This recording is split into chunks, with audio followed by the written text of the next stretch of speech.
All right, so today I have a special treat for you. Thank you for joining me. Vlad Vexler is here, and we're going to talk about civility and public discourse and how we should be thinking about how we're interacting with others as we're moving forward. So, Vlad, welcome. Thank you for being here. I really appreciate it. Aaron, thank you so much for having me on. So, I asked you to come on because so as I was watching these videos after the incident with Trump just a couple days ago, uh, I I felt very lonely saying, please stop saying like things that you're going to regret saying later or things that are inflaming it. And you were also saying the same kind of thing, like, look, we've got to be together in society. Let's measure our words and think about how we're interacting with each other. So um, we found common ground even though we're different. And I'm going to start with this. So I support Ukraine, you support Ukraine. I'm a conservative on the right side of the political spectrum, you're not. So we disagree about some things clearly, right? But we can find common ground, and it seems like it's harder and harder to be able to interact with people who have common ground in this day and age. Like we seem to feel like we need 100% purity, or I'm not going to play in your sandbox. What's happened here? Why are we in society acting like that? Do you have any insight into why we can't seem to get along? Like it seems like when I was growing up. Now I'm 51. When I was growing up, we'd be like, yeah, well, he's dumb about this thing, but he's right about that, right? I find very little of that kind of mentality anymore. Yeah, well, I think with your question, we could be here for 8 hours. So let's start in one place rather than another, but there's so many places we could start. I'm 43. So Mhm. for much of my adult life, even at my age, I have still experienced that capacity for solidarity that I think we are doing much less well with today. Here is one thing that's changed in the West. And that is that political opinions have come to be experienced by us as moral positions, Mhm. and moral positions have come to be experienced by us as expressions of identity.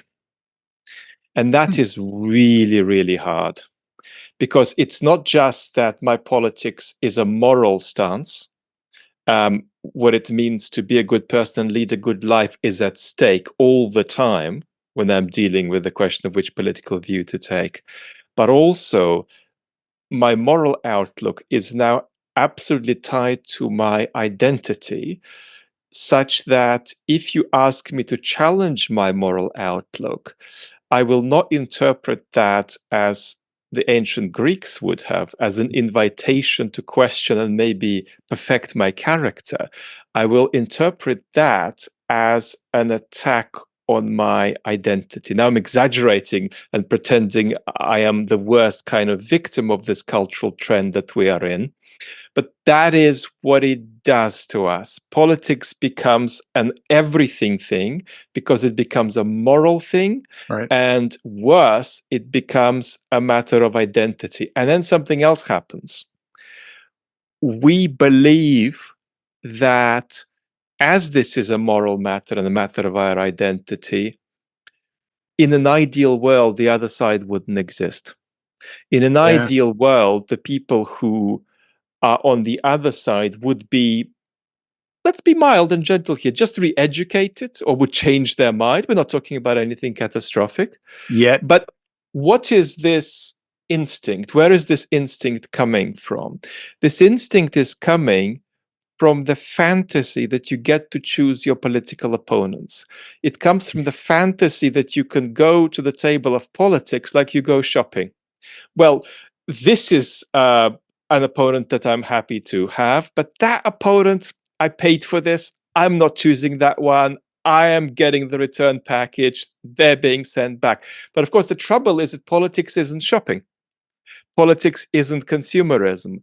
And when I say that, well, these three political opponents I'm happy with, but these other three I'm not making them go away by saying that. All I am doing is going like that myself, allowing them to keep on competing against me and putting them in a better place to beat me, because instead of being competitive with them, I've gone like this. Let me say something personal just to round off this point, but I do think that your question raises many, many other considerations we could put on the table.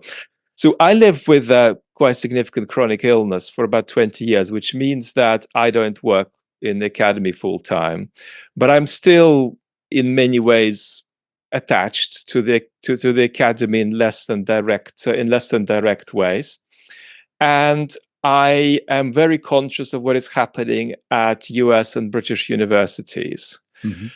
And what I can tell you is that during my educational experience, whether it's from my undergrad or master's or PhD period, back then, and now we're going 20 years back, Mhm. we were largely sending people out into the world from the university who left the university being better than they arrived at engaging in conflict constructively with their political opponents. Mhm. Today, I'm afraid to say, some of our best and most loved universities, which are extraordinary, which we need, they're themselves counter-majority and democratic institutions in which Mhm. democracy depends.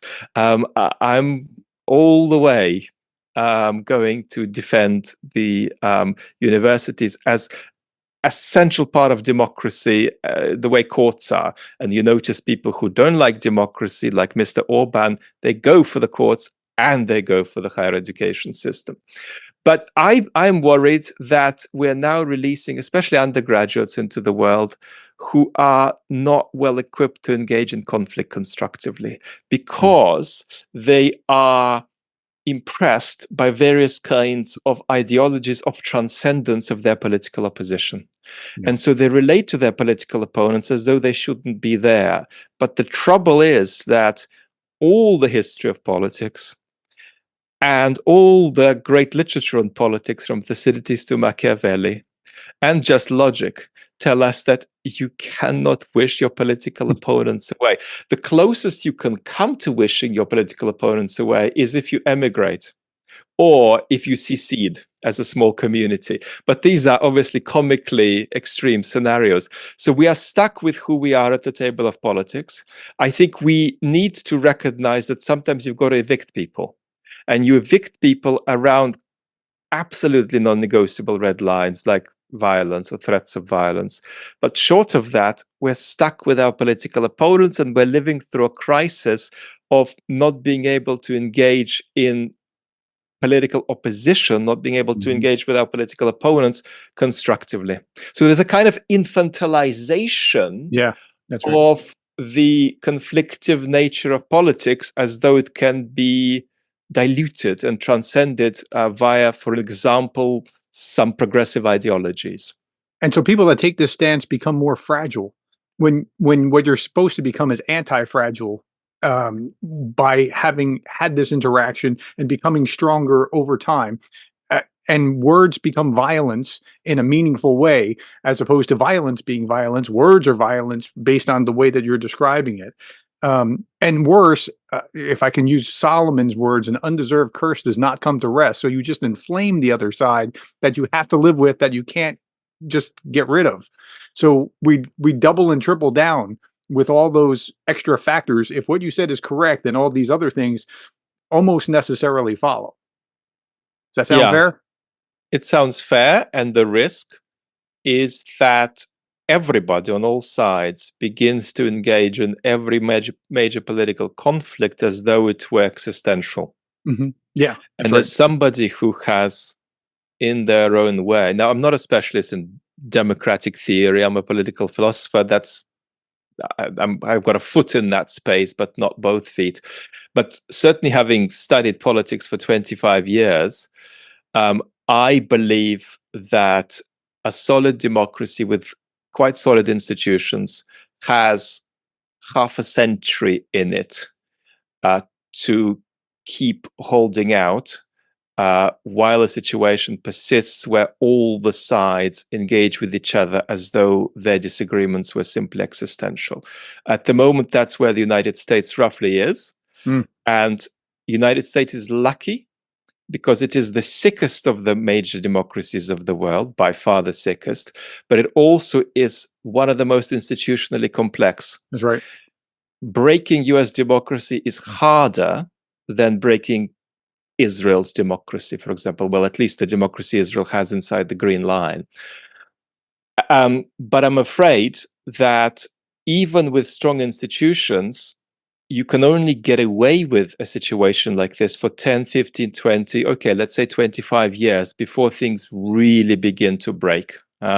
So we are in a situation that is not catastrophic, but it is not sustainable. You can't be in that kind of place for 20 years and think that your democracy is overwhelmingly likely to survive that.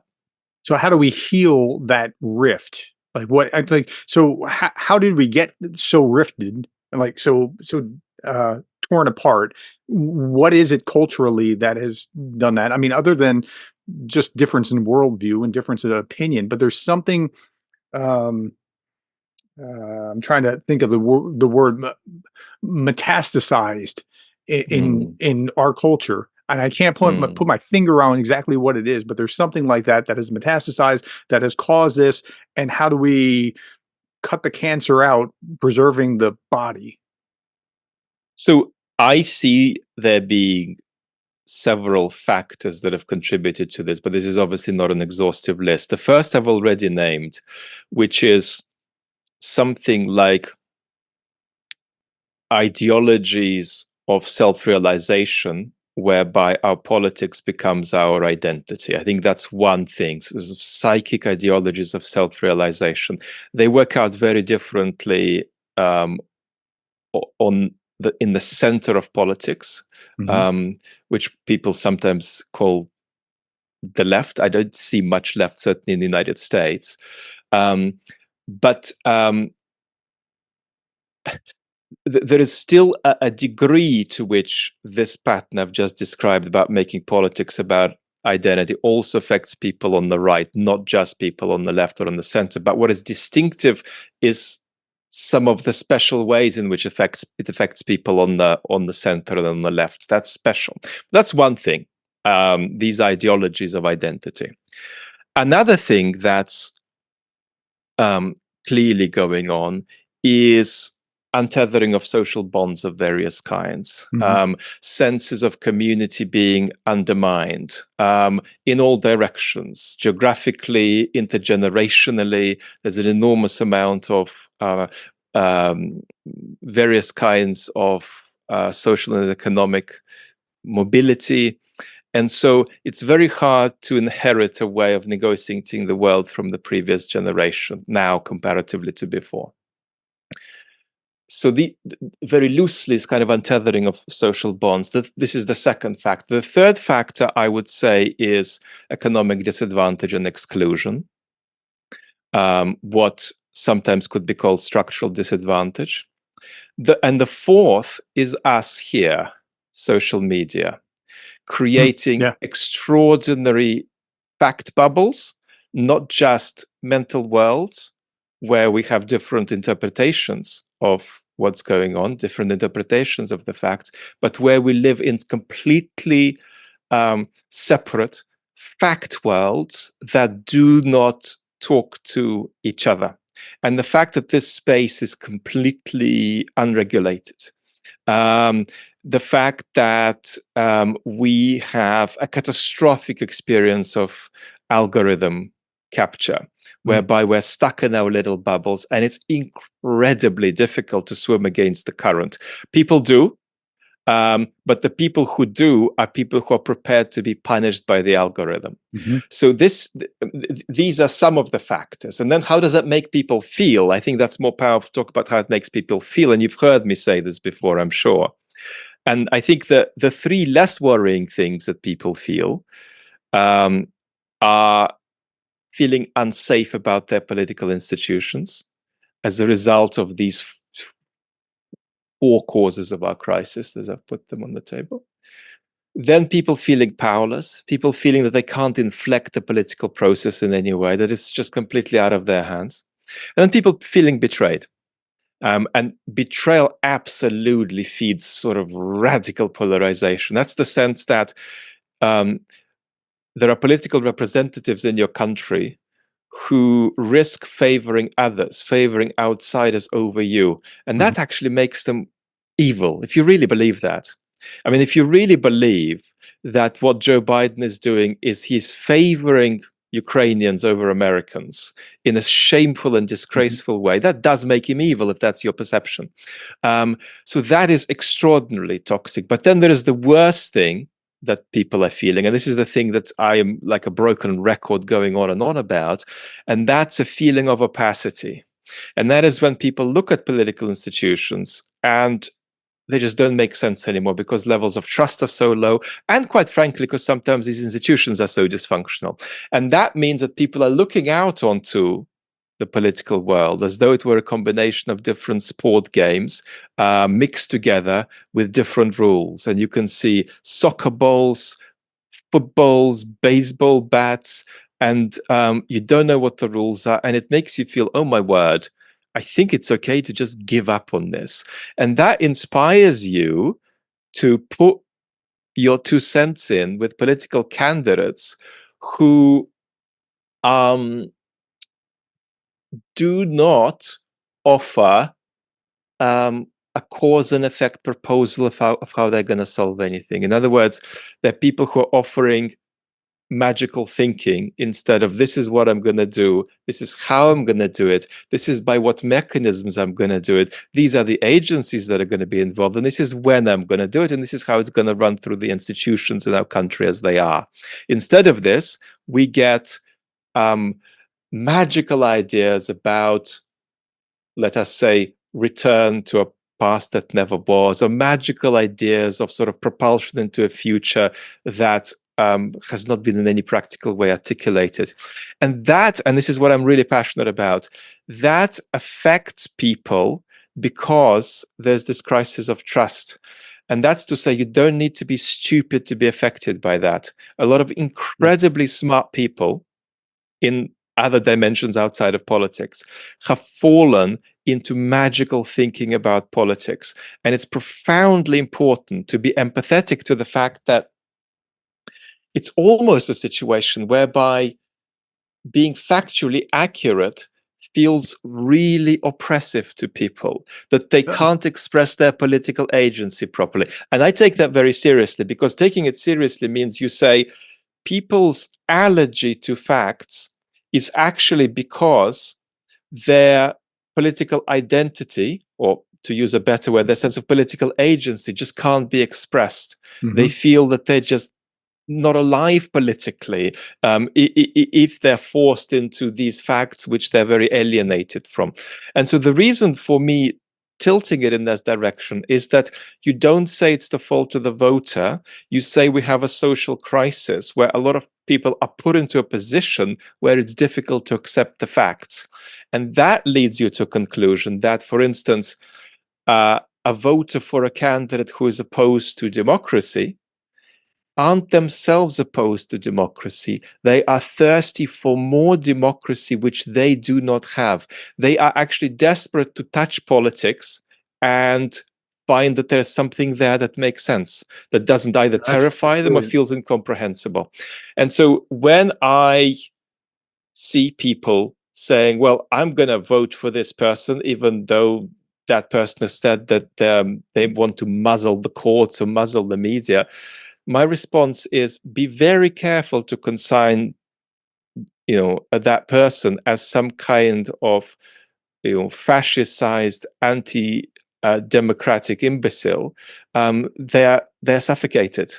Yeah. They're feeling terrible, they're suffocated, and the answer isn't that they should be educated into understanding what democracy is. The answer is that democracy is not working for them as it Yeah. is. And what do we do instead is then the next question. So I have two thoughts that pair with what you were just saying. So the first is I see the progressive left and the reaction mm, over the last 5 years of the progressive left to be somewhat similar to the MAGA movement on the right.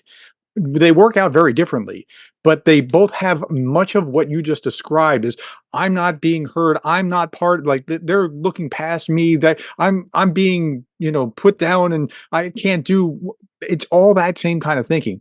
And then part of that mix was you were talking about and you've been very instrumental in my thinking, by the way, in understanding Russian propaganda as opposed to old Soviet propaganda. I've watched a lot of your earlier videos on that sort of thing, and that really helped me.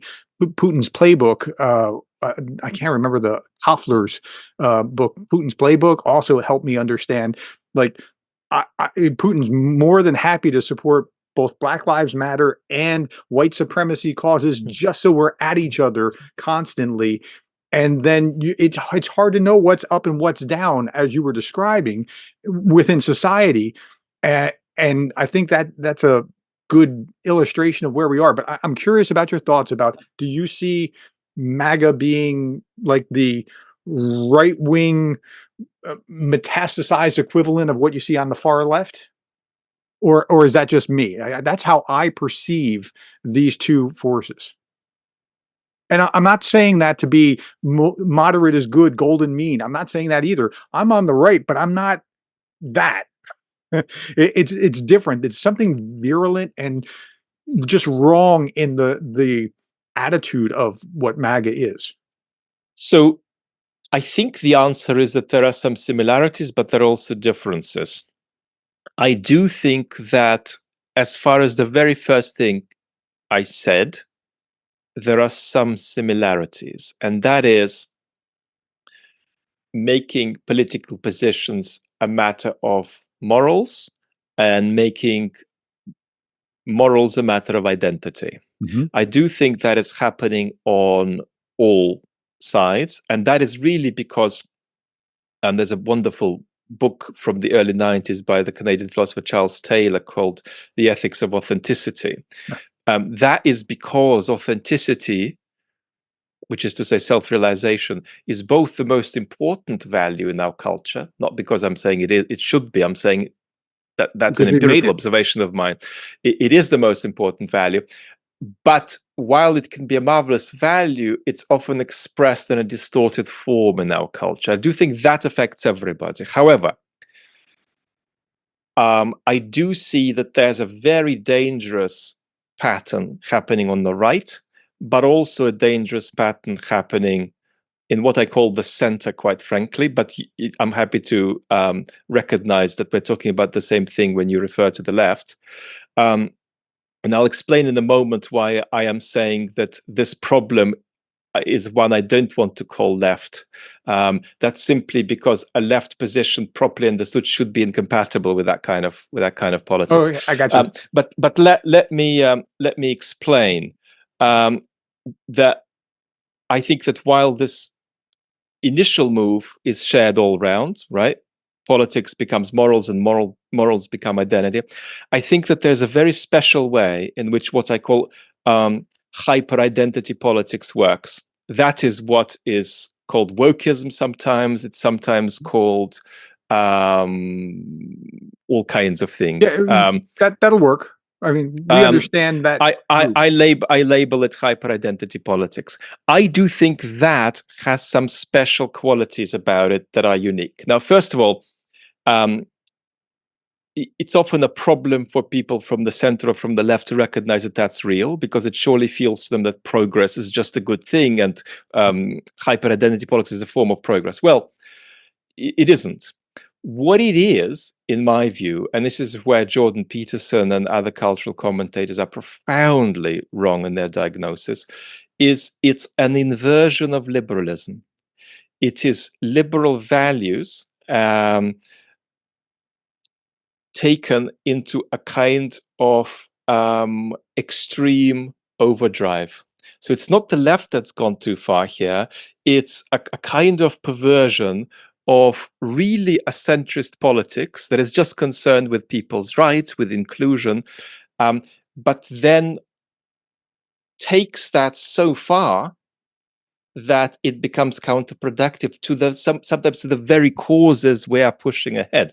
We're trying to push ahead with. I mean, I'm somebody who believes that there are real problems with racism and profound inequality in our Sure. societies, but I just don't think that hyper-identity politics is the best solution.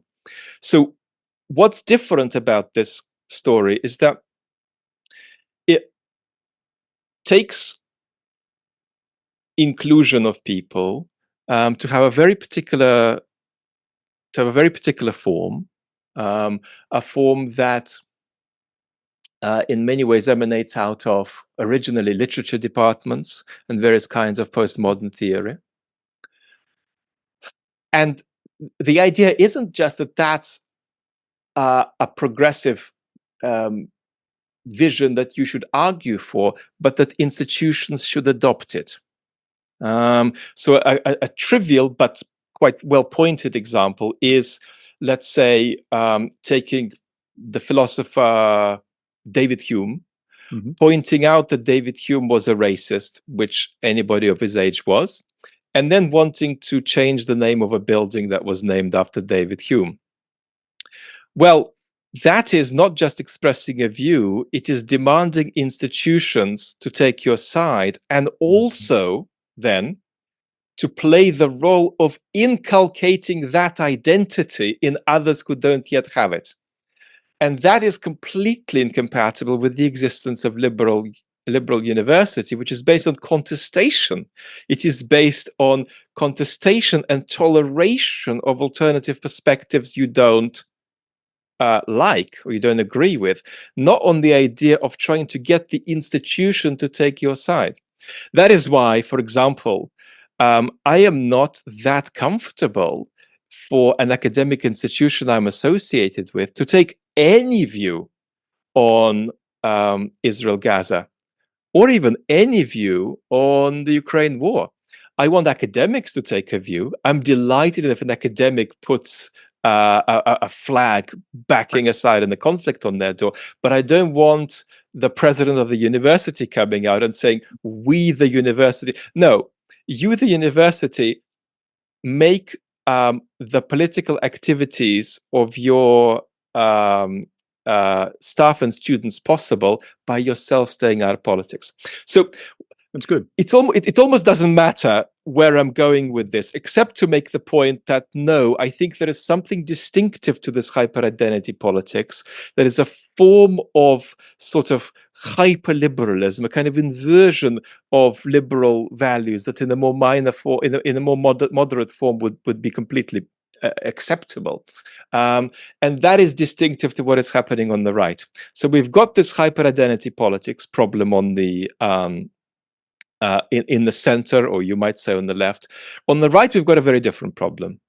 On the right, there is not so much hyper-identity politics as simply giving up on democracy while pretending that you haven't. And that's the single biggest challenge for people on the right. That's to say that a right-wing person is normatively impeccable in their view from the point of view of their democratic credentials. A right-wing person likes institutions.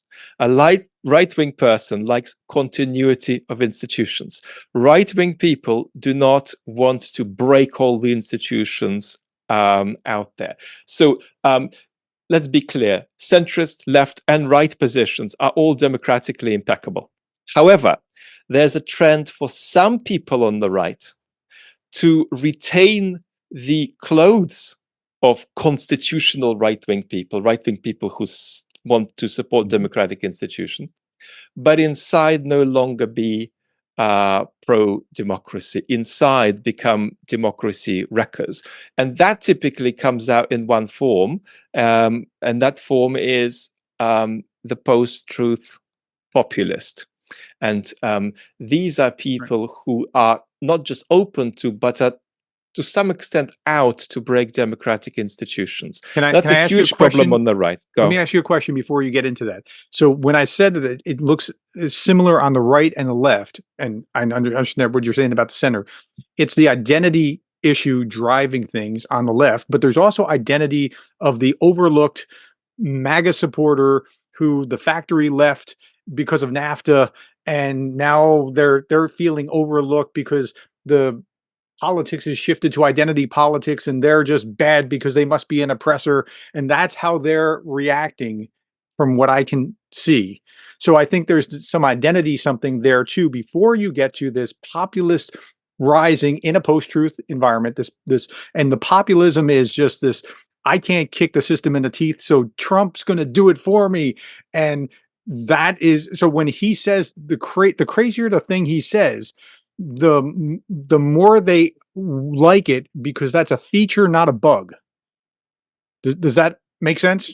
It makes sense. Both are issues of identity.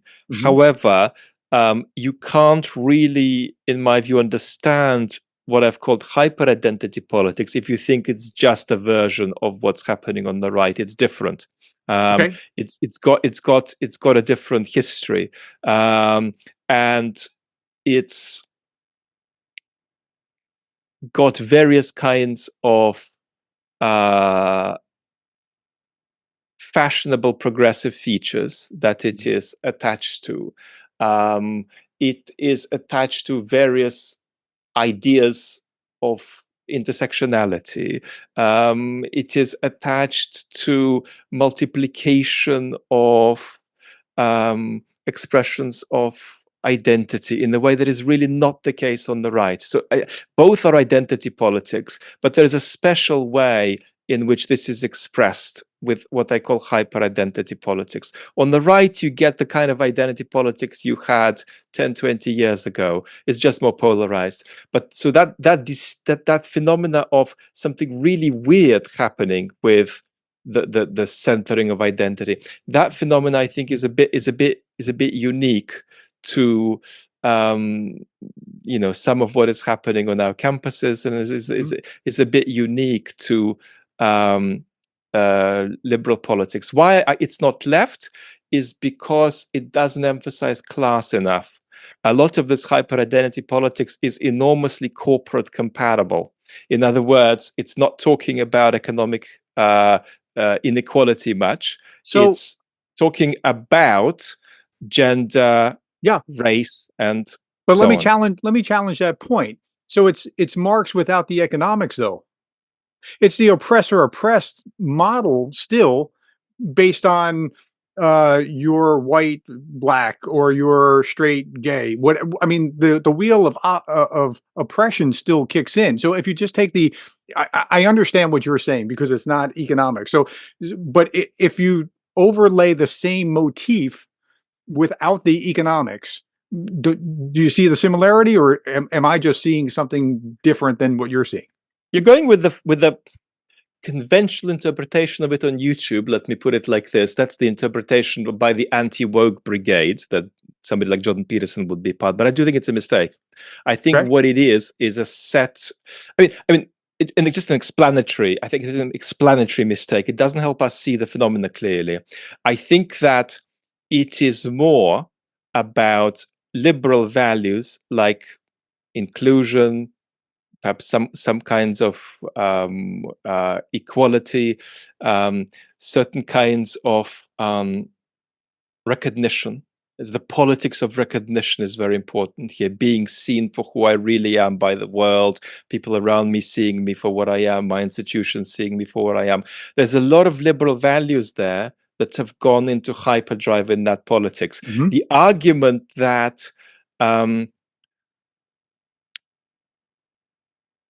all relations are just relations of power, and that is what drives hyperidentity politics. I think it picks at something, but it's a little bit of a stretch, and I don't quite recognize it as a perversion of leftist ideas as much as I recognize it as a perversion of centrist ideas, of good old centrist liberal ideas. And I think an expression of this is how little some of these hyper identity politics projects talk about class and how elitist a lot of them often are. And I say this as somebody who doesn't comfortably talk about I don't comfortably talk about myself as being on the left, because I have positions that go all over the place, really. And anyway, to a political philosopher, policy positions are rather secondary things often.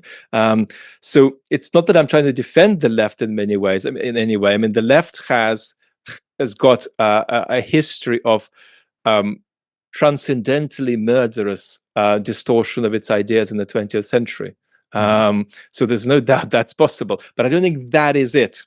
Okay. Jordan would like to say, no, it's more of the same stuff. The story Jordan tells is roughly that French academics fancied communist Russia until that became too embarrassing.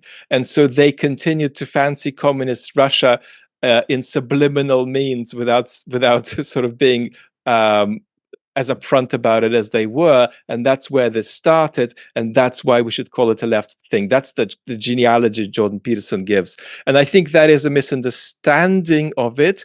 The English public intellectual John Gray is good on this. And also Mark Liller, an American intellectual historian, has written a book about hyperidentity politics, also criticizing it as a kind of liberalism and hyperdrive, not as a leftism. But I know this needs much more to even make sense, but I'm just sort of positioning myself rather than justifying where So I for am. people who are not, so I have a master's in public policy, so I'm kind of hanging with you, although you can run circles around me in certain regions here. So for people who are watching this who don't have an academic background, when you say right, you mean what? When you say center, you mean democratic, just generally accepted democratic values that we would generally all share. When you say left, you mean what? When I say left, I mean different things. There is never going to be a definition, because if you like, ideologies, and this takes us helpfully back actually to where we started. Ideologies are floating things which have very imprecise boundaries, if they have boundaries that are worth calling boundaries at all. So when you define a left or a right person, it's never going to be a list. It's always going to be maybe a few policy commitments, but more importantly, some commitments about what human beings are like, and then some kind of images of what they would like life, the life humans live mediated by institutions they share to be. So let me just be caricatural here. On the left, we would be talking about a profound emphasis on the worst off in society as an urgent political priority, and Okay. maybe an emphasis on that in a way that's connected to some traditions, could be some socialist traditions. We're talking about obviously policies like very higher levels of taxation. We're talking about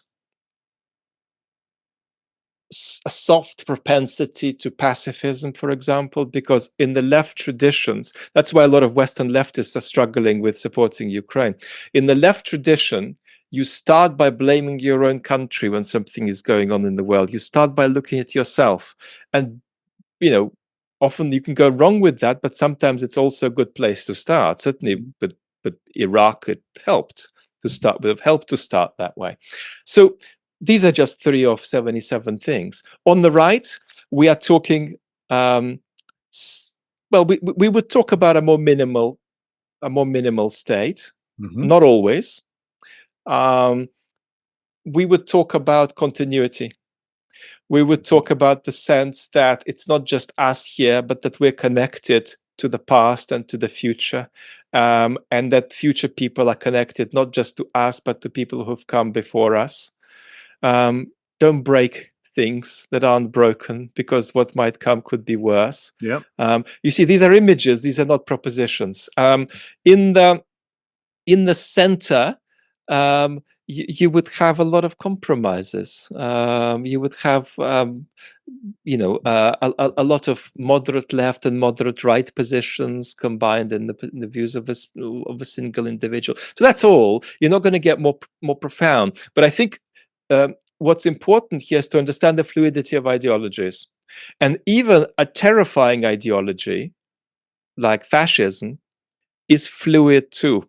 So it's Mhm. not the case that even somebody who has drifted into that space is unreachable or untouchable. I mean, let's start with a sort of a basic observation about what you would need to begin drifting into fascist waters. You would want to have some revolutionary views about society, that are about taking the society by the scruff of the neck and by force returning it to a past, a golden past, often a past that never was. That is one of the central features of fascism, revolutionary return to a golden past. Now, let's immediately think about this. Well, already we see that there's a little bit of a component from socialism there. There's this element of radical societal transformation, accelerated societal transformation. And then there is an element of conservatism. There's a return to a past. So you already see how this ghastly ideology, if somebody is only a few steps into it, has plenty of little rivers and streams connecting it with other, you might say, more benign ideological positions. And one of the things we have lost is the capacity to talk to each other ideologically. We're Mhm. increasingly imprisoned in our own ideologies, Yep. which is quite frankly delusional, not just in the sense we started talking about at the beginning, delusional about who our opponents are. It's delusional about us. It's not true. You cannot be in the box like that if you're honest about what's inside you. If you're honest about what motivates you, if you're honest about what feelings you actually have, you'll see that um, your politics is a little bit fluid and it is a little bit receptive and it is a little bit unclear, um, where the boundaries are between yours and somebody else's. And if you think along these ways, yes, you're going to have people who are your opponents, but you could begin thinking of some family resemblances between your ideology and somebody else's, and relate to it in a, with less animosity. There's a book out by a lovely colleague of mine called Jason Blakely. He's a philosopher who's written a book about ideology. And it's just about that. It's about how to be less stuck in your ideology and how to be more receptive to the ideological ideas and images that others bring, and how to coexist with that and how to explore. Because if you ask me what my ideology is, and I'm a political philosopher who has professional opinions on ideology because it's my job. Doesn't mean they're good, just means they're professional. Um, but I would start with the answer that there's a lot I know, but there's also a lot I don't know. Mhm. I don't know what my ideology is to a great extent because it's always a matter of exploration. Um, and quite frankly, this is the healthy sense of authenticity coming out. It's often a matter of self exploration too. What stance it's right for me to take in a particular political um, context. So you see, across everything you put on the table, one big distinction is distinction between rigidity and pliancy, flexibility, dance of a certain kind. The theme for all the things we've named that are going wrong, one theme among others, is being rigid. And what we need is a lot more pliancy together with the value of toleration. And one of the things that's really important to understand about the value of toleration throughout the history of the West is that it's negative. If you look at the great philosophers who wrote about toleration, the point of toleration is you dislike who you tolerate. The Yep. very point of toleration is that I disagree with you, I reject your proposal, but I think it's a good thing if you and I get on because you reject my proposal too, and we're going to tolerate each other. We tend to now think that toleration is about a kind of openness, to another's perspective. It's not. It's that toleration is coexistence, constructive coexistence while being close to the other person's perspective. That's another thing Yeah. that is very important that we're deeply struggling with in Yeah. our culture. That's exactly right. I miss old school liberals who want to prove me wrong, but want to hear me so that we could have that discussion. And it seems like from the what I call the far left, what you call the center here, that is being just truncated. You can't have those kinds of conversations. Now that leads me back to my second actual question for you on my list. Sorry. It's okay. It's just I just realized I'm only on the second question, but that just I mean we can only I'll go be so brief on. long. So yeah, no, that's perfectly fine. This is building dendrites. Um, so yesterday you're talking about Trump, and you talked a bit about the tennis game and beating him within the rules rather than throwing a tennis racket. Can you explain that and why Yeah. it's so important to stay within the rules? Because I see a lot of people that are just like, well, I wish they would have caught him. No, you do not wish they would have caught him. This would have been disastrous if that had been just an inch off the other direction. So let's So, let's talk about that. so one point that's general is very important. This is a point that Putin pathologically doesn't get. That there is such a thing as being political opponents without being enemies. And the relationship of political opposition is a relationship of cooperation to some extent. Right. Um, you know, if you and I were to have a political disagreement right now, we would have it from the vantage point of wanting to give each other space to make the case and then Mhm. respond and hear a response back. We wouldn't benefit, partly because we're not in the same room, from throwing tomatoes at each other. Mm. Um, uh, that would be actually something that prevents us from winning in the sense of persuading each other or anybody else. So we're competing, but within a framework of cooperation. You see this all the time in sports. People don't throw shoes across the tennis net because that's not a way to win the game. So actually, opposition is a relationship of cooperation. One of the deepest practical political truths is that you and I could be political opponents today on a particular issue, but Right. tomorrow could be allies on another issue. And that's a necessary sort of fact we need to admit about politics. While if you say there are only friends and enemies, that's different. That's to say that if we're on different sides, we have no relationship of cooperation. We're simply trying to outdo each other by any means possible. And funnily enough, Putin isn't just against us practicing that in our politics. He doesn't even believe it's real. So he believes when we say we practice it, that it doesn't even exist. So this is a very important relationship. And of course, recent events are shocking because assassination and attempted assassination is the pinnacle of the politics of enemies. Mhm. The politics of enemies is potentially at the limit about resorting to violence. Um, Whereas the politics of opposition is the politics of trying to beat somebody within the rules of the game. Now, this is where a question gets more difficult. If somebody is running against Mitt Romney or Ronald Reagan, um, they should be able to recognize that Mitt and Ronald support democratic institutions. They don't want to muzzle the courts. They don't want to stop elections happening. They Mhm. don't want to stay in power and never get voted out. The argument is made, and this is where I think some of the viewers you're worried about are going wrong and are coming from. But the argument is made, well, what if we're competing against the guy who wants to suspend democracy? Um, and here, obviously, one important question is, well, okay, he wants to do that, but can he? How far can he really go doing that? So that's an important practical question. But there is something else. Might it not be more effective to compete against somebody who is partly set on breaking the democratic game by treating them as though they're not setting out to break the democratic game? Because that will reduce the polarization on Yeah. which some of the support they're getting is anyway predicated.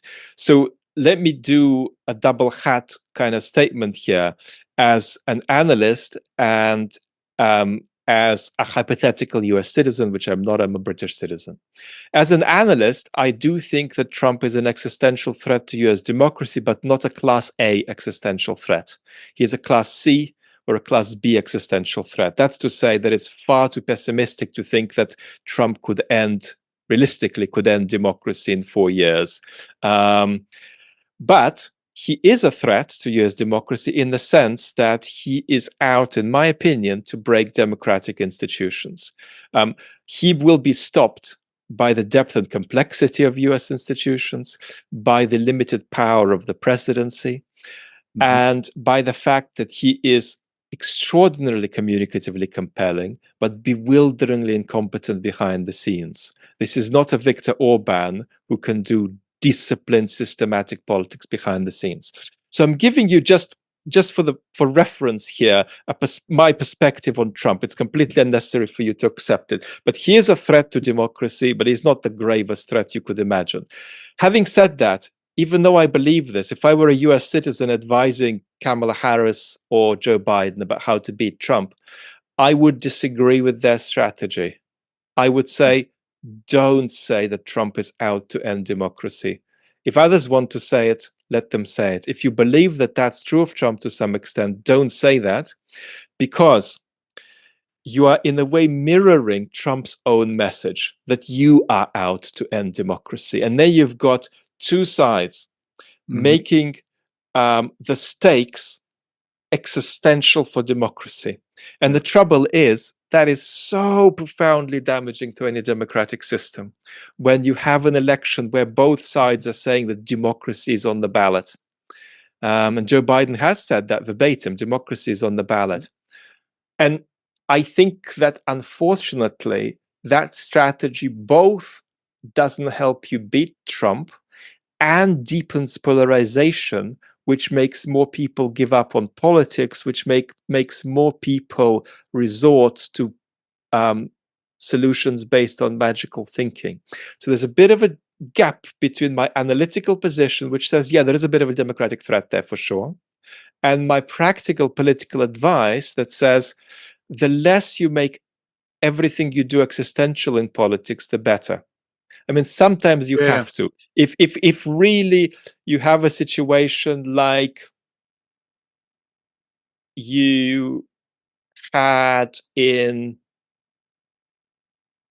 well, arguably Israel recently, where the judiciary was on the cusp of being muzzled by the government, then it's still debatable, but it's more compelling to say democracy is on the line, we've got to act.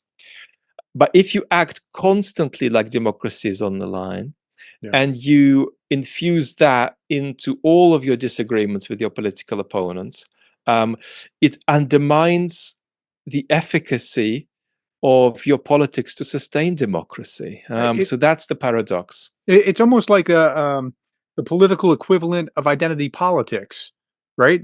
Democracy's on the line. It's all over. Like because it's such a threat. It's almost like it's similar to that which we were talking about personally with the identity being so supreme in the way that we look at moral and political issues. I want to verify or validate rather one of your points, and that is that the institutions are strong. My PhD was looking at the leadership assumptions of American statesmen during the Constitutional Convention and ratification debates. The institutions are strong, and they're strong for a reason. Because if we put this guy in charge, we have this guy watch him, and this guy watch him, and that guy watch them, and so they built it pretty strong. And there was a I can't remember which founding father was talking about how look, it's built so that no one person can wreck it. Now that doesn't mean a cabal can't wreck it, but no one person would be able to seize power and tear down the system because of the way that they structured it, and the layer cake of federal and state and local, let alone the branches of judicial, legislative, and executive, and all those factors are there. So you're on the right path as far as I can see, with the institutions being But, profoundly but, strong. but But yeah, Trump is a cultural phenomenon more than he is mm. a political institutional kind of phenomenon. He's more like just like as a businessman, he's more marketing than business, if that makes sense. I think that in Trump's first term, he failed to form an elite around him and do. He did a lot of cultural damage politically, but he did less institutional damage. But he did institutional damage. If you do not accept an election result, Yeah, that's bad. that is utterly corrosive. Yeah, If you support Jan 6th, you are engaged in the violation of a sacred democratic space. And if you violate a sacred democratic space once, your democracy goes on. If you violate it 17 times, it just loses its sacredness. And it's easier to say, well, maybe we don't need it. Maybe we don't want it. So Trump has undermined US institutions irrecoverably. But the question is to what extent? And we don't want to confuse 8% damage with 88% damage and have a sort of permanent panic attack that makes you less effective as citizens at keeping your democracy. But there is even something more prosaic here. Just convert more Trump voters away from Trump if you don't call the political project they stand for a threat to democracy every time you talk about it. You're perpetuating their segregation from you and your sort of segregation from them in that discourse. So it's a discourse, even if it has some truth to it, that can do a lot of damage at maximizing the very problem you're trying to heal. So, I mean, this just makes sense in life, right? Like, if every time we have an interaction, you walk away feeling bad about that interaction because I said bad things to you, you're not going to want it, right? It's a same kind of thing as magnifying it and then saying these Trump supporters, they're all bad. Well, no, you're bad, and it becomes a symbiotic loop Yeah. between both sides.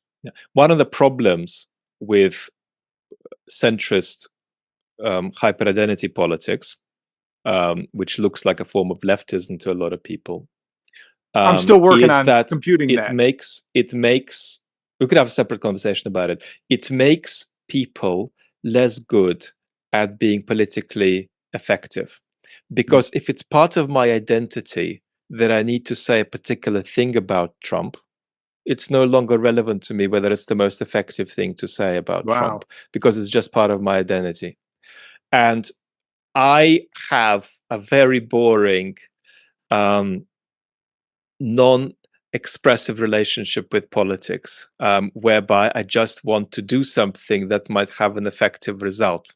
So this is another important distinction, the distinction between expressive and effective politics. Let's take an example. Imagine that I don't like what some bad country is doing out there in the world, and that they export a lot of food. If I do expressive politics, I'm just going to stop buying that food. But if I do effective politics, I'll say, well, look, my decision about whether I buy that food will be based on whether I think that that step is infinitesimally, but still effective at stopping the bad things that country is doing. So that's a very dry, very boring aesthetic position. I'm not saying expressive politics is wrong. It's okay. It's okay to say, I just don't have a good taste about buying products from a country that is doing terrible things. It leaves a bad taste in my mouth. That's fine. But you can't, all your politics can't be like that. Your politics needs to be about change, about power, about real political factors, rather than performative dances. So the problem with the hyperidentity politics is very often that it descends into a kind of drunk performative activism, sort of drunk on the performative theatrics, drunk on the theatrics of activism, that doesn't help achieve real results, doesn't help you win real power. And think about it. Hyper identity politics has risen in the United States. What has that done for national politics? Well, you've had one term of Trump and you're on course to have a second term of Trump. So you're not winning with this kind of stuff. It's not winning. And I think that this distinction, while it's healthy to be on both sides of it, is something we need to keep in mind. And if there are fashionable political proposals that are so spectacularly devoid from effective politics, even for the very projects that they're trying to advocate, that becomes a bit of a problem. I call it citizens who are asleep. because the term woke has this wonderful positive connotation, but now has come to have a negative connotation too. I like the term awake, politically awake. And if you're a politically awake citizen, you're a citizen who is constructive in the way they engage in Mhm. conflict and who thinks about taking effective political steps and not treating all politics as a form of self-expression, because this just doesn't get you the results. Right.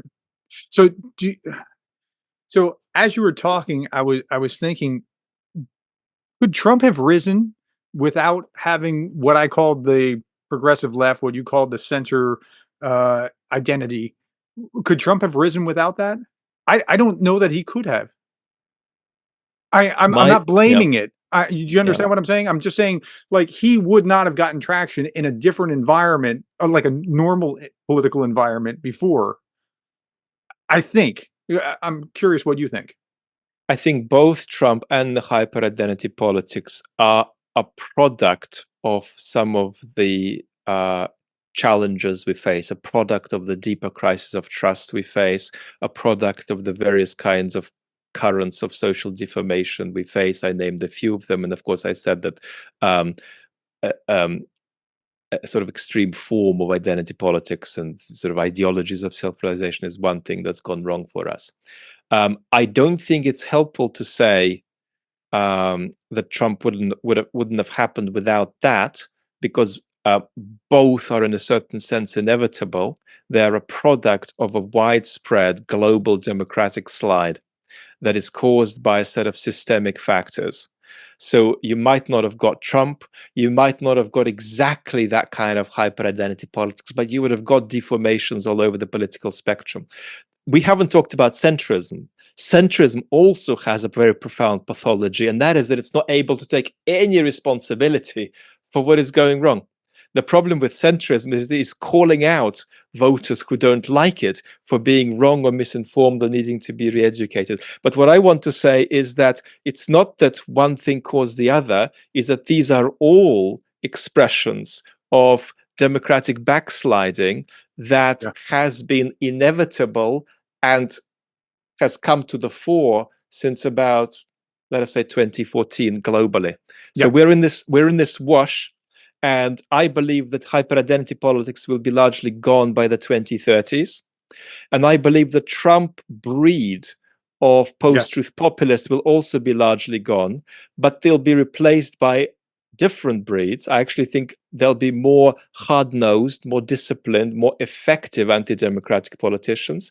And then there'll be new deformations on the center, new deformations on the left, Yeah. until we do better at slowing down our democratic backsliding. So it's not possible to say if these guys didn't do that, those guys wouldn't have done this. I actually think everything everybody has done is a product of a current that is Yeah. taking us in a bad direction, which we can't stop, but which we can do a lot to slow down. I'm willing to revise my statement. So Trump could not have arisen without not the progressive left center as we're describing, but those forces that have caused both to rise. Like Trump couldn't have. Absolutely. Right. That's what I was trying to get at and did so very poorly. Absolutely. Okay. Well, so Vlad, I meant to go for an hour. and, and here we are. So let's just summarize here for viewers. If you like, we can do 1.5, but it's completely your judgment whether you prefer 1 or 1.5. Well, no, that's fine. I'm just not trying to take your time. Like I really appreciate you being here and not wanting to abuse that time that we were going to spend. Um, just summarize for people who are listening why it's important that we treat each other well in society. And you've talked around this in multiple places, but just like we have to do better than what we're doing because what we're doing is not sustainable. Well, let me say that I once did a video about a weird thing called political responsibility by association.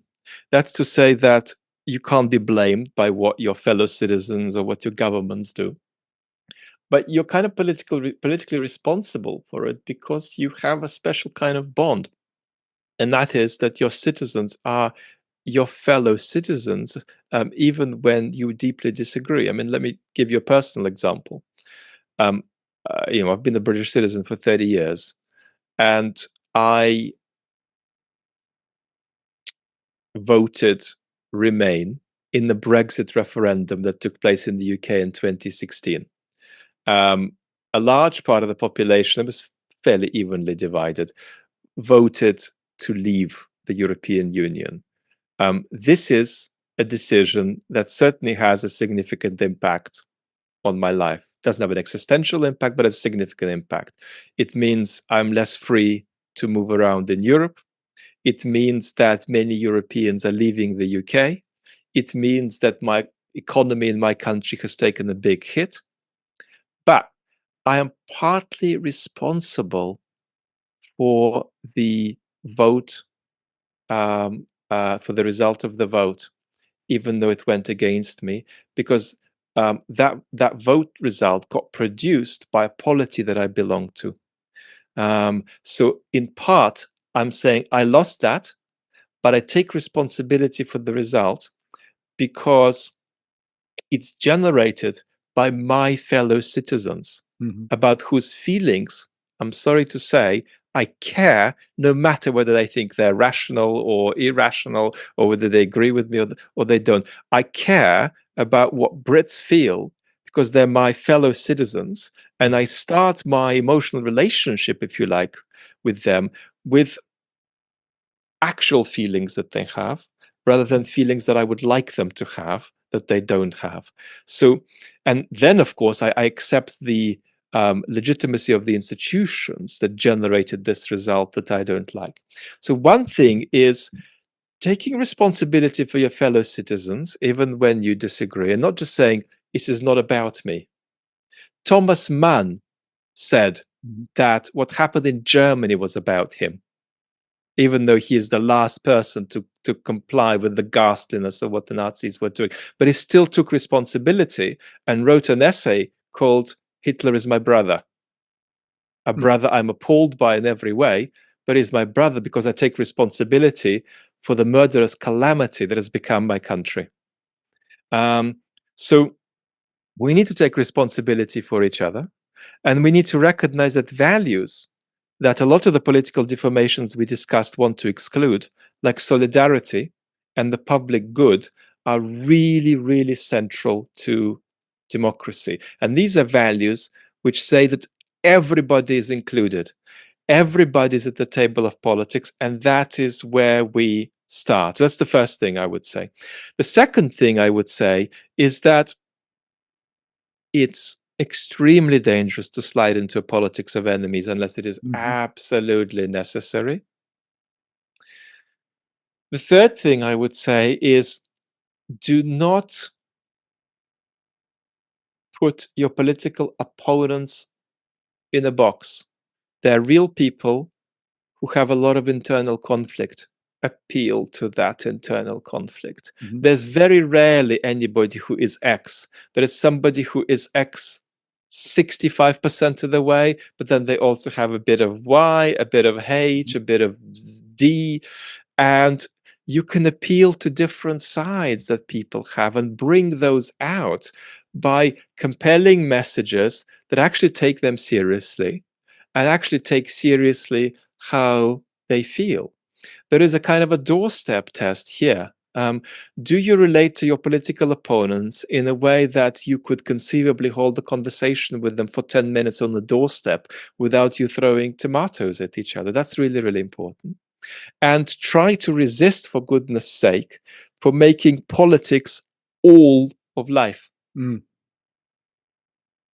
It's possible that somebody who is a socialist and somebody who is very strongly right wing have an enormous amount in common, Yeah. not just because they love golf, music, and fishing, but because they even share some political concerns. It's completely possible. Explore that. Explore what you share in common with people you disagree with politically.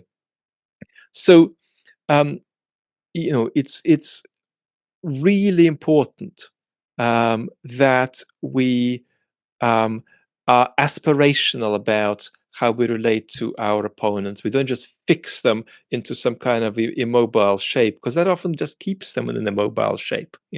It's not effective at moving them anywhere. And then the other thing I would say is be gentler on yourself, because being gentler on yourself will allow you to be gentler on others in your society. And I'd say something else. Be gentler on the part of you that doesn't want to be gentle on you.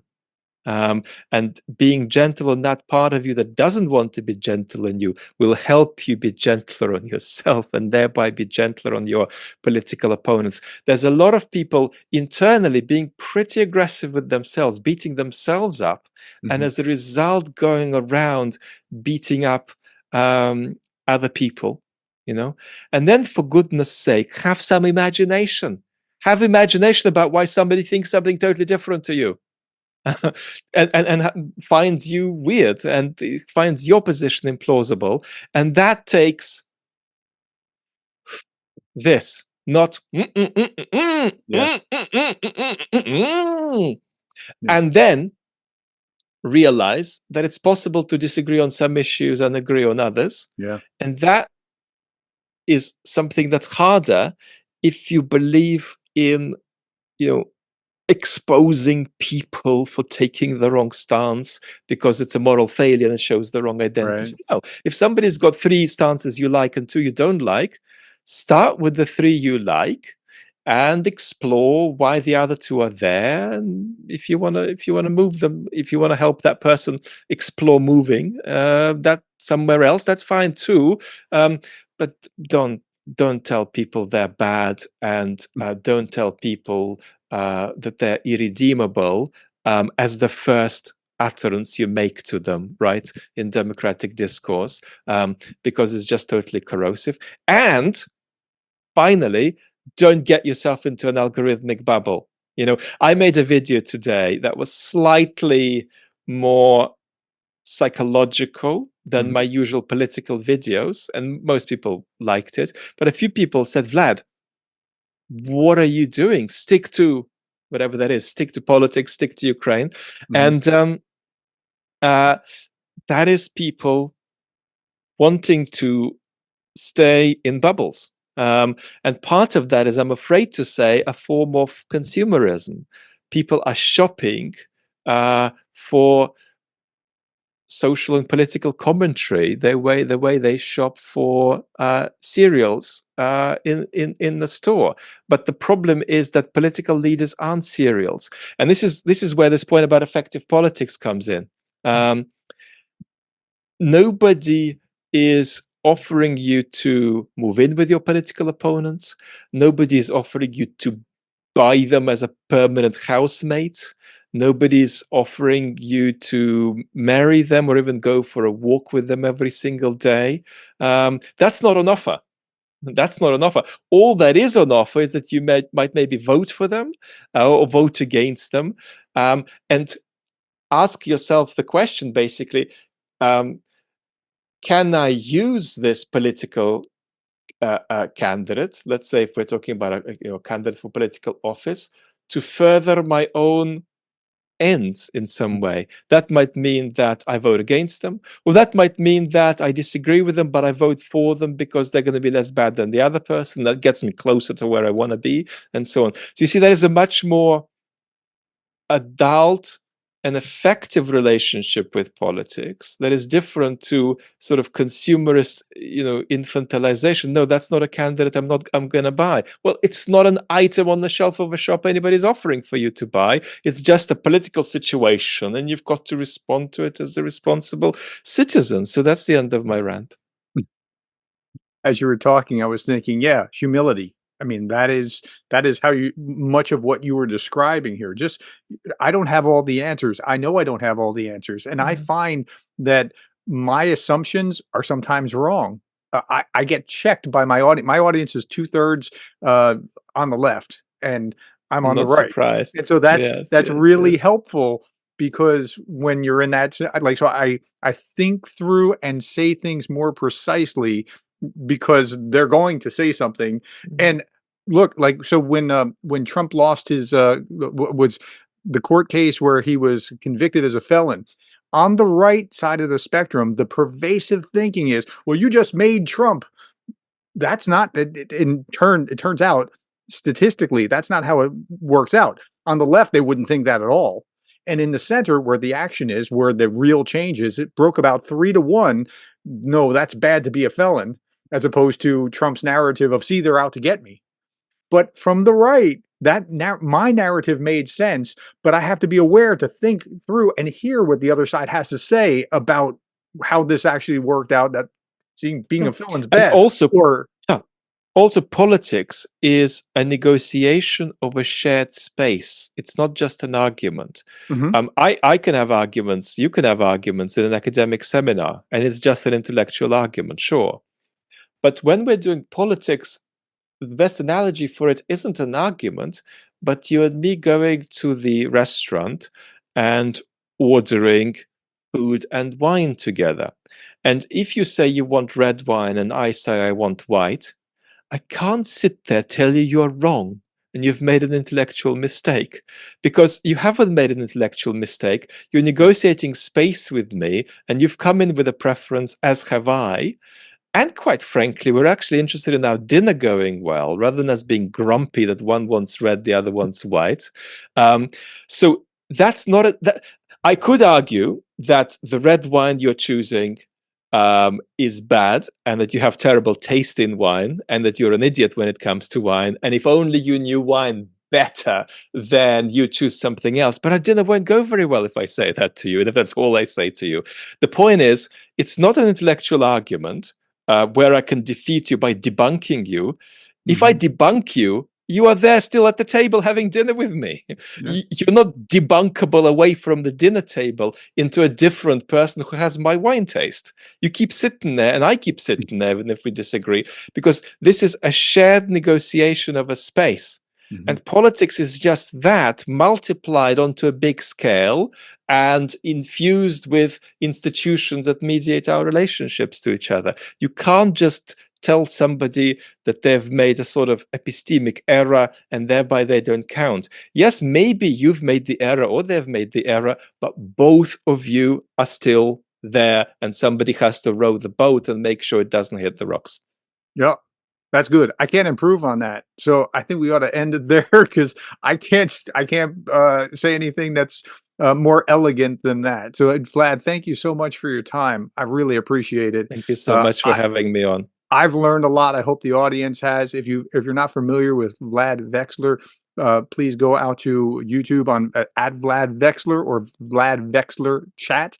You can find both of these channels where he talks about um, mostly Ukraine and Russia and philosophical concepts and things along these lines. So, thank you again, and I hope to do this again sometime.